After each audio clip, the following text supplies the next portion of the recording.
Welcome to Fridge Cam, welcome to Sorted Food, and can I say, welcome to my house.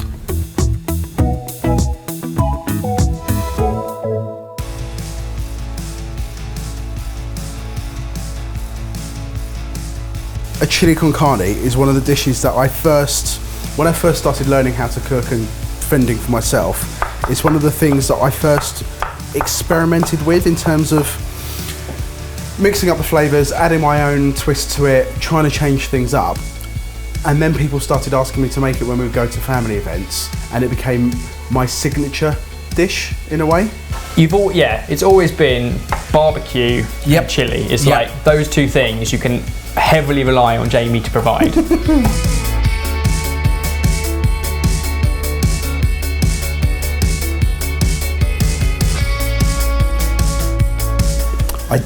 I do have a baby in it, and he is crying. So if you hear that, I'm not ignoring him. My wife is there looking after him. She's a very good mother. Sometimes you can't help it when babies cry. They do that. They do that.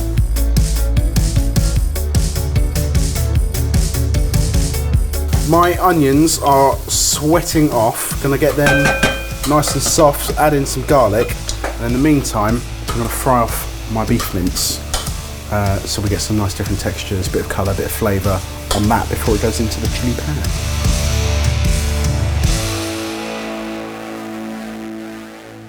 Jay's asked me to come up with something like a side dish, something different to just rice to serve with his bespoke chili con carne. And I thought, what do you love more than anything in the world? Polenta. So, one of the key ingredients that will actually make some amazing cornbread. I think my chili changes every time that I cook it, but what doesn't change is the sides. It's more tear and share. Like if you're taking it to a family event, especially if it's one of those kind of everyone brings a dish, this is just nice because it becomes a talking point. At the moment, your chili's talking point is, Jay, what have you done to it this time? Yeah. This is like another talking point to add alongside it. Put milk in my beer glass. This is... that is my beer goblet. So mostly cornmeal, a little bit of flour and baking powder, and then the wet stuff is eggs, onion and milk. And then just loads of sweet corn in as well. Right, onion's going in here as well. Impressed now? Sweet corn with scrambled egg.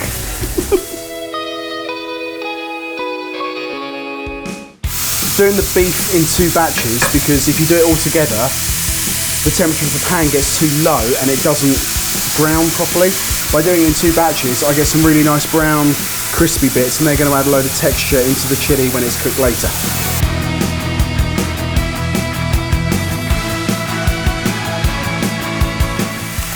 I tweet. World, I'd like you to meet Finn. He's very, very milk drunk at the moment. He is 8.5 weeks old, and we've decided to keep him. He looks as fed up to be in your company as we all do. Right, now that one's browned off, I'm going to chuck this back in here. Basically, we got hot chili powder, ground cumin, ground cinnamon, ground coriander, and we'll chuck all of that into there with tomatoes, kidney beans in the chili sauce, beef stock, and whatever else I can find in my fridge. I'll do the cooking because I'm not going to do that bit. Basically, I see what's in my fridge and think that could go quite well. So I've got some like American hot sauce. This is your Amarillo chili sauce from Peru. So when I say that we test every recipe before we cook it, this one you insisted we didn't because you make up as you go along. Point. A bit of ketchup because I ran out of tomato puree. A bit of brown sauce, why not? It's just like building flavour and then just going, and a bit of that as well, why not? Yep. You're literally just emptying anything you can find into this pot. That's how chili gets made. I've got some mixed hot chilies which we can dice up and chuck in. Oh no, that's quite a lot. Oh no. That's baby vomit. Oh no. Sometimes that happens to me when I have too much milk. Good boy. Oh, he's done it on this one as well. Bring up to the boil. We'll put it all the way back down to the bottom and let that bubble away for an hour.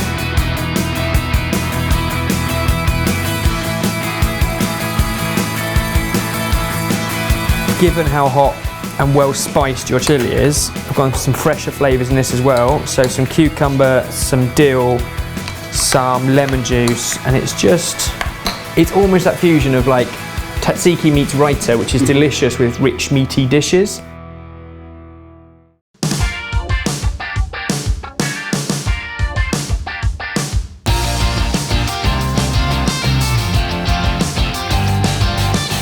I know there's like 100 different ways to make chili, if not more. But this is my one. It's the way I do it, and people seem to like it. It's definitely not Texan because it's got the beans. It's bizarre because it's got this kind of dill cucumber yogurt on top. It's with cornbread, which is awesome. But you've also got a whole bunch of ingredients in there that, like the cinnamon, it's quite a sweet touch. Yeah. And not too spicy. No. That for me is warming. Jake, that is absolutely delicious. That's good. I'd like to say we put the recipe in the link down below, but the recipe changes every time.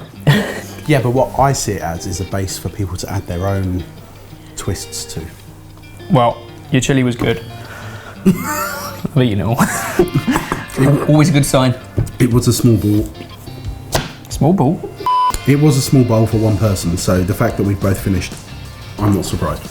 But it was delicious. It was good.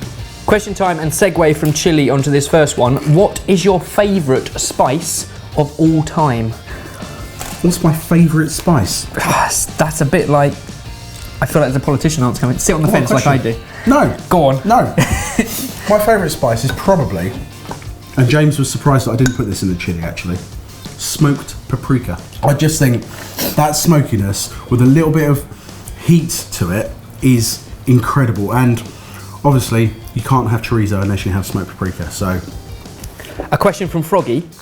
What is the most money you've ever spent on one meal? I think it would probably be about £200-ish. It was at a place in Canary Wharf called Boysdale for my 30th birthday. It was a steak, whiskey, seafood like lobster, jazz and cigar restaurant. Which are all your middle names? Yeah, basically. And it was incredible. We had lobster and oysters to start, steak for a main course. I can't So a remember blowout special occasion? Yeah, I can't remember what we had for dessert, but it was all like rounded off with rioja and cigar and a very, very nice expensive Macallan single malt. Happy birthday. It was a very happy birthday. This question from Elizabeth. We may well be sat in front of it. What's his family's favourite meal to share? I'm talking about the four of us. Finn just eats milk, so I kind of have to discount At the moment. But we're like Evie's starting to get into roast dinners. Okay. She's not a big fan of pork, but we tell her it's chicken and she eats it, so she's happy. And she's starting to like roast potatoes and things like that. So I think a Sunday afternoon roast with just the three of us is something that we're starting to do. But obviously Evie's tastes are progressing all the time. She's learning new things and wanting to eat new things, so it could change in the next 6 months.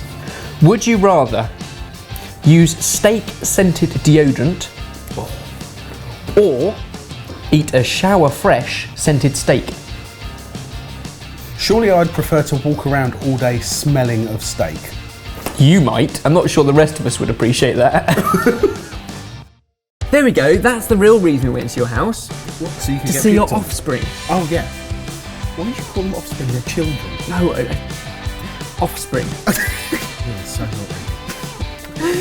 If you're ready to give the recipe a go, you can get it downstairs. And when I say recipe, it's a set of guidelines because you kind of made up as you went along. Yeah, whatever you got in the fridge, chuck it in. Give it a go. What would you put in your chili? Comment down below. No dad joke, it's a Wednesday, so we'll just say goodbye. Yeah, we'll say goodbye and Cheerio. look forward to a dad joke on Sunday. Bye.